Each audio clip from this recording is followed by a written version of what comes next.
Hey guys, welcome back to my channel. Today is Monday, March 24th. I'm going to talk about Beyond the Gates. I apologize in advance. My energy is probably going to be low, not having a great day.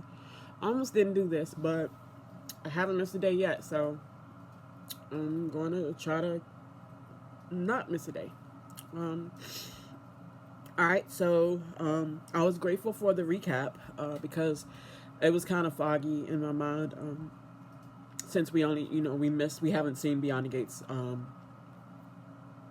because of the March Madness sports stuff. So we start with Anita, and she's meeting with the cop who we later find out, or at least I later found out, was the chief of police and also Jacob's father. They talk about his wife. I didn't really understand what was happening at first, but the wife is a 911 dispatch operator. They talked about the kids. And then when she referred to them hanging out as in-laws, I was like, okay. And I was still kind of confused. Probably just because I was distracted. Y'all probably knew what was going on.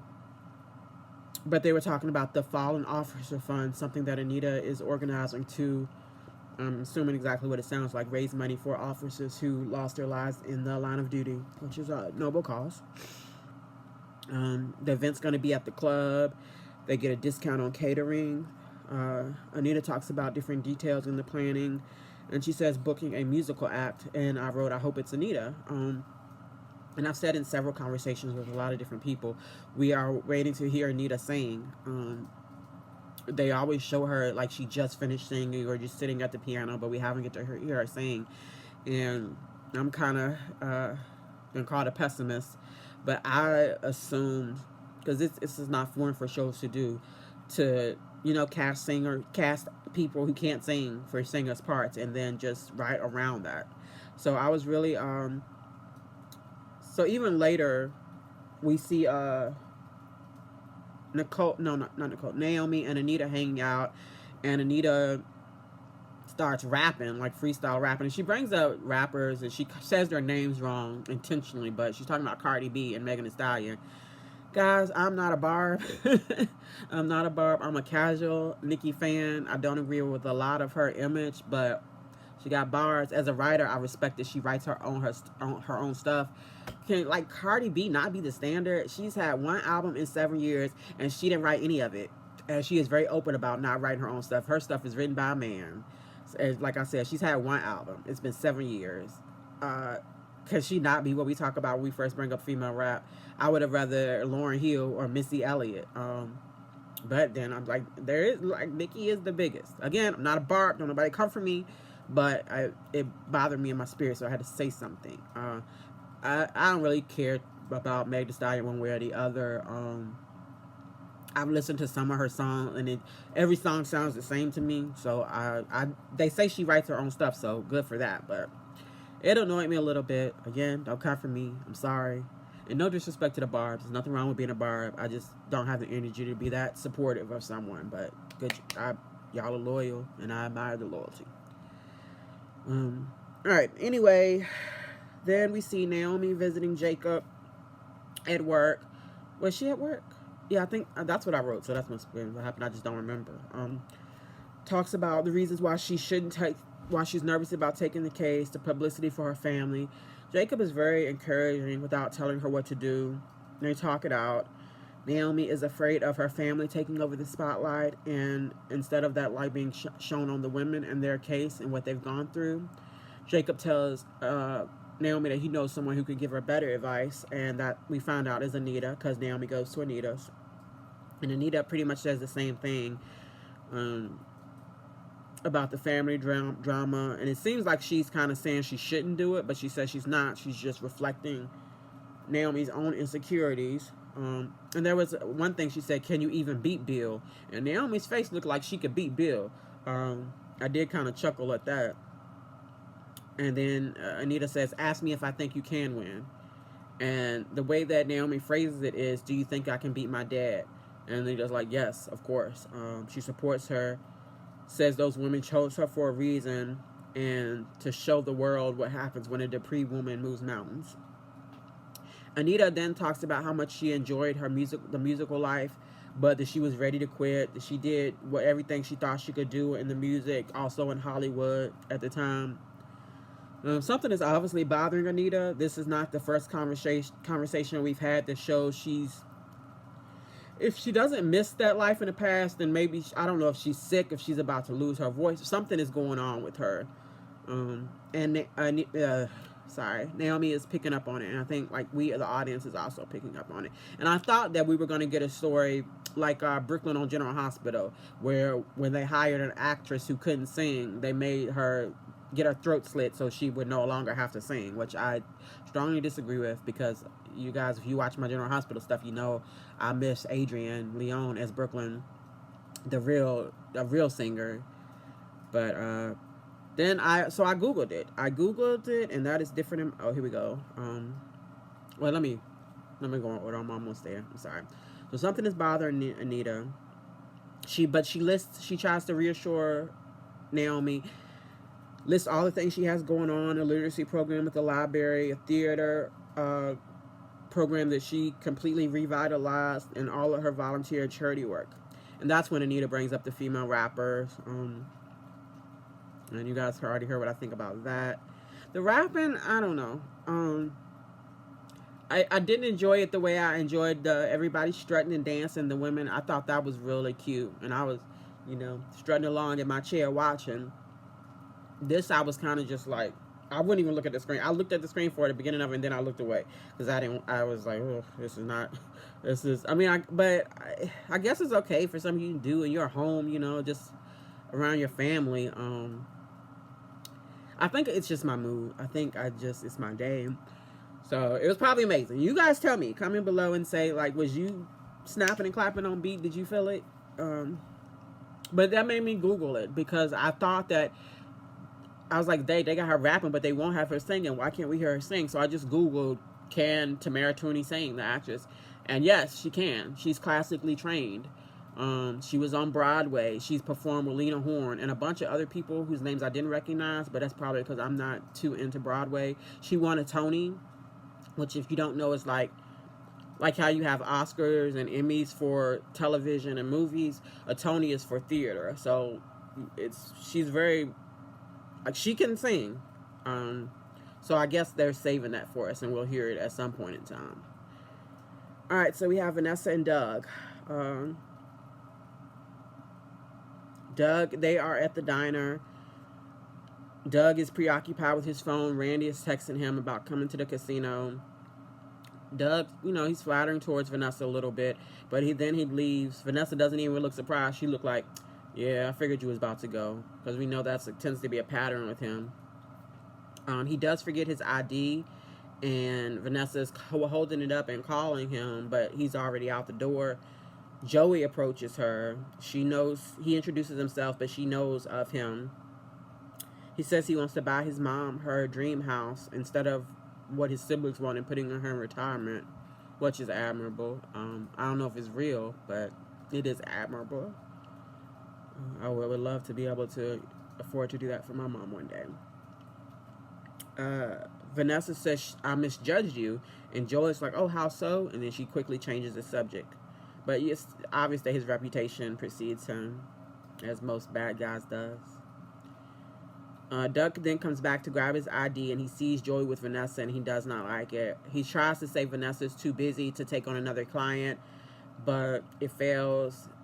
Joey and Doug act like they don't know each other, and I wrote glimpses of Ryan Chamberlain. You guys watch DH, then you know what I mean. John Lindstrom, playing Joey, who also played Ryan / Kevin on General Hospital, he's very good at being, like, having a sinister undertone where, like, he doesn't even have to be threatening you to be menacing. So I was excited to see that glimpse of Ryan. I'm ready for some more crazy to come out of him. He leaves. Doug has left. Then Joey leaves. Then Diego shows up and says to Vanessa, you went from robbing the cradle to the grave. And I don't feel like he looks that young. Like, I don't feel like that's cradle robbing but I don't know. I don't know how old Vanessa is. I don't know how old Diego is, but it don't feel like he's more than like 10 years between them. Maybe I'm misjudging them. I don't know. Maybe that's something I could have looked up on like Soap Opera Wiki too, but I didn't. He called Joey old. Diego says he thought that they had something special. Like, dude, you should know exactly what this is.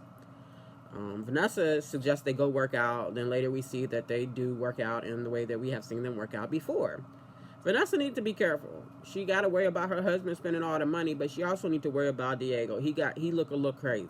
I think he's gonna be obsessed with her. And we see Chelsea and Kat. Chelsea is streaming. I love the little modern touches that Beyond Gates puts on it to make it seem like it's 2025. Somebody must have made a comment about camel toe. I believe that is probably the first time I've ever said that in my life, and hopefully I will never say it again.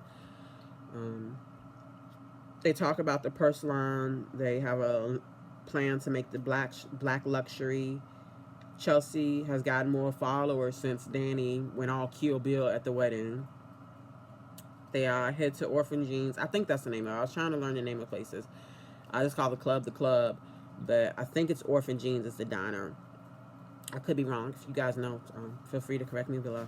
I appreciate you. Kat encourages Chelsea to just tell her mom. Same conversation they've had before, but Danny's just afraid to hurt her mom.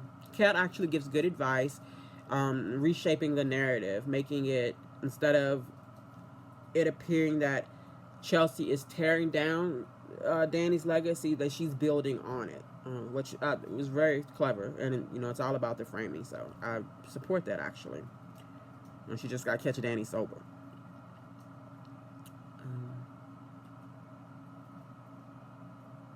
We see Kat call Tomas, and she's like, oh, I thought it'd go to voicemail like it did the past few times I called you. And he was like, oh, like when I texted you? She said, that's fair. She invites him to the diner. We see Kat being a little vulnerable. She asks if he thinks that her being a virgin is weird. He says no. I think she's going to get hurt. It was nice to see her vulnerable. I don't think we've seen her that soft. But she's going to get hurt, whether it be Tomas and Eva or just Tomas. Yeah, her feelings are moving too fast. She says, Kat asks him why he hesitates at kissing, if it's not about her being a virgin. Like, yeah, she don't want to do the other physical stuff, but what's wrong with a little kissing? They kiss. Tomas says he hopes that they always talk things out like this instead of how he used to do with his ex. He says he thinks they can build something special, which is crazy because literally minutes before that we saw Eva at the hospital and she walked into a cart, hits her leg. I looked down because I was typing in my notes from the previous scene. I don't imagine she walked into the cart on purpose. I feel like she was probably just looking at him and then ran into the car. I walk in this shit all the time. But I also don't know if she did do it on purpose because I wasn't watching. I was going to rewind, but I was scared I would trigger an ad to pop up. And I hate sitting through ads. So Eva asked what Kat would think if she saw her helping. Wait. Kat asked what... No, not Kat. Eva asked what Kat would think if Kat saw Tomas helping Eva. Thomas says that they're just casual, they're just hanging out. He pulls a chair over for Eva to sit down, very gallant of him. And they use language like in my feels. It's a little young for me, but again, I appreciate the modern. It felt realistic, if not a little corny. But again, I think that's reflective of me. They throw in a Bad Bunny reference. I'm just amazed at how much real life names they're able to put in, and like if they have to get clearance for that. And if so, it's really cool that everybody's that's letting them.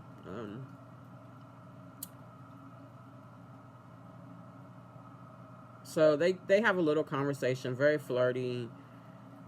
Eva continues to bring up Kat. Tomas asks why. Eva says she can't afford to lose her job because she works for Kat's mom. He watches her walk away, practically drooling. She turned back. He was looking. I was like, yeah, they're probably gonna have sex at some point. And even though, like 2 minutes ago, Eva was saying how she couldn't keep flirting with him because of Kat being Nicole's daughter, she says, I meant what I said. Kat's a very lucky girl, so it's gonna happen. We see Jacob with his dad, the chief of police that we saw earlier, meeting with Anita. He tells his dad what he saw the other day with Joey taking money and wanting to like investigate, and Marcel not letting him pursue it. His dad says, I know that your generation is all about vibes, but we need more cold hard facts. And I wrote, I don't trust Marcel. Should I not trust, I don't remember his name, but Jacob's dad. At that point, I became a little worried, and I thought about, damn, what if Jacob has to take on his dad like Naomi is taking on her father? And then later we do see Jacob's dad talking to Marcel, telling him to stop hazing his son, and he confirms the suspicion that whatever Marcel is up to, he's in on it too. Which that tends to be how it is. Not that I'm well versed in police corruption, just understanding like power hierarchy, and it usually goes from the top down, to be honest. But usually the person at the bottom has to take the blame for it. But you know, people know what's going on behind the scenes in these organizations. It's practically built into the infrastructure. But Jacob's dad did tell Marcel to, stop messing with Jacob.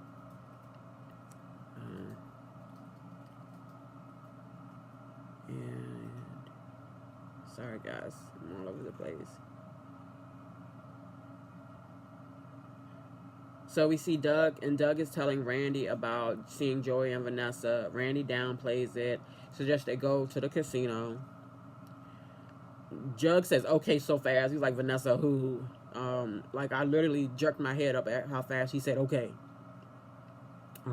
But he says, okay, but I'm going to watch you. I'm going to keep my eye on Joey. And what? You owe this man so much money already. Like, what? I don't know. He still hasn't realized that he no longer has the power in this situation. I think that comes from being maybe a man, but also a heart surgeon, like this brilliant cardiologist that he's used to, and he better get used to, because the tables have turned, even though he doesn't know it. The tables will always turn. But Doug is playing. He's winning a lot, and Joey does not like it because that takes away his control. He tells Randy about it, and then Randy was like, well, today's just a day, and Joey's like, yeah, well, he can win today, but tomorrow he loses. So I don't know if how they make him lose, or if it's just like the natural progression of things. Nobody can win all the time. Some of us can't win anytime. Sorry. We see Marcel calling Joey. Marcel, the cop who's rude to Jacob, calls Joey and confirms that Joey is paying him. So Marcel is in Joey's pocket, so is the chief of police. So that's even more reason for when the shit hits the fan. I hope Doug don't think he can go to the police, unless he happens to run into Jacob. And even then, Jacob does not have the power in this situation. Jacob goes to the club to work out. He overhears, I guess, the workout, like some frustration, and actually workout, not Vanessa style workout, a real workout. Jacob overhears Chelsea practicing her speech for Danny, and you get the feeling she's practiced this speech so many times. Bless her heart. I feel like she should just write her mom a letter at this point. Actually, we practiced that, like, in my household. That's how I was growing up. And free advice, guys. If there's ever something and you don't know how to talk to someone, write it out. And I'm not saying you have to give them the letter, but first of all, take a minute. Don't act on impulse, because when we are emotional, we do not act well. Write down your feelings. Write down what your thoughts are. Put it away. Pull it back out the next day, and then you decide if you should give it to the person that you need to talk to, or if it might reshape the way that you see your own thoughts. So that would be my advice to Chelsea, but she's not asking me. And you don't have to write it on paper. I know that's old-fashioned. You can type in your notes app. I do my my notes for the soaps and shows on my phone. All right. Chelsea asks for Jacob's advice because he works for his dad, and she's thinking it's a similar dynamic. He doesn't really help a lot because he can't, but he just says, you know, my dad and I don't always agree. You got to keep your boundaries, even though it can get blurry. Like I really think the whole reason he is at the gym is to work out, you know, his own frustration. So, but I think Chelsea just, it's ironic. I think she just wants someone to tell her what to do so bad. But, like, she also is very tired of being told what to do. So she's going to have to just take charge, which I know is hard. Like, you never really grow up to your parents. Like, I'm a grown-ass woman until my mom is right there. And then, like, I go back to being Keisha. I'm saying yes, ma'am. We see Kat meeting Chelsea at the... Kat comes back to the club to talk to Chelsea about Tomas. She says that he's special, even though she's not ready to have sex. Something about him. I'm not feeling that something special. I feel like y'all been on one date in your living room and a lunch date at the diner. And I would say, like, the mother in me, the viewer in me says, you tripping, that's too fast, too soon. But also, like, I'm a woman. I've been there. Sometimes you meet someone and you feel the spark and you see stars and, like, they're the best thing in the whole world. And, like, you fool yourself into seeing what you want to see. And unfortunately, I think that's what Kat is doing.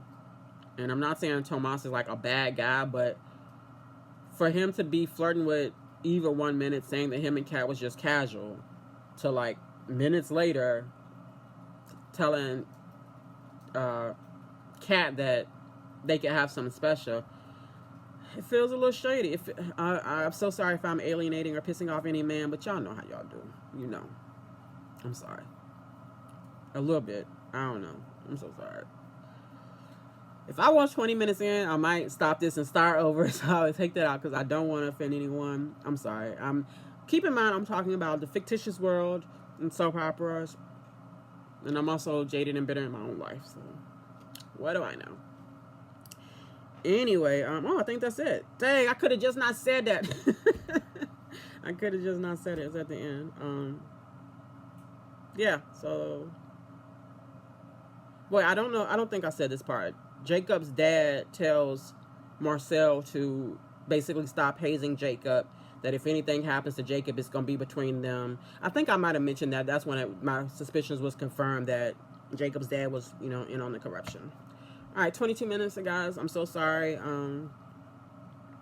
Thank you for anyone who's sitting through it this long, and thank you for anyone who is not still watching and at least watch part of it. I appreciate you.